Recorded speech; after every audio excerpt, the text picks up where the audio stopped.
Il-mexxej Ewropej inkluż il-Prim Ministru Roberta Bela trattaw il-budget fit-tul li jmiss tal-Unjoni Ewropea ta' 1800 biljun euro għas-7 snin li ġejjin. Hawnhekk il-President tal-Kunsill Ewropew Antonio Costa iddikjara li sar progress. Dwar il-kriżi tal-enerġija, il-President Ċipriot Nikos Christodouledes qal li ġew diskussi dawk li sejjaħ miżuri short term. Dwar l-istess suġġett mal-ġurnalisti, il-Prim Ministru Pollak Donald Tusk stqar li l-blokk Ewropew għadu ferm il-bot minn soluzzjonijiet konkreti. Objectively, this is a very complicated issue, and at least everyone understand that there's no chance for competitiveness, for European competitiveness, without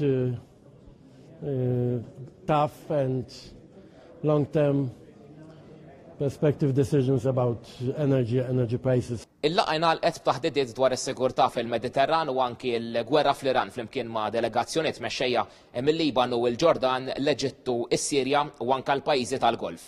Il-President Ċipriot stqar li l-blokk Ewropew qabel li jkun hemm relazzjonijiet aktar b'saħħithom mal-pajjiżi Arab u tal-Golf. It is not possible to achieve de-escalation in the region without the active participation of the European Union. F'konferenza tal-aħbarijiet, il-President Costa esprima solidarjetà mal-mexxejja mill-Lvant Nofsani. And we call for diplomatic efforts to continue in full respect of international law and Lebanon's sovereignty and territorial integrity.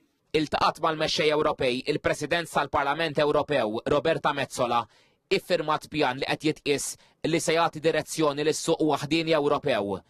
Il-President tal-Kummissjoni Ewropea Ursula von der Leyen qalet li fil-Lvant Nofsani ma jistax ikun hemm il-paċi jekk l-Iran ma jiċċaħħadx min-nuklear. Our shared goal is now to negotiate a lasting end to the war, and this includes restoring full and permanent freedom of navigation in the Strait of Hormuz without tolls. Andrea Rossitto għal TVM News minn Ċipru.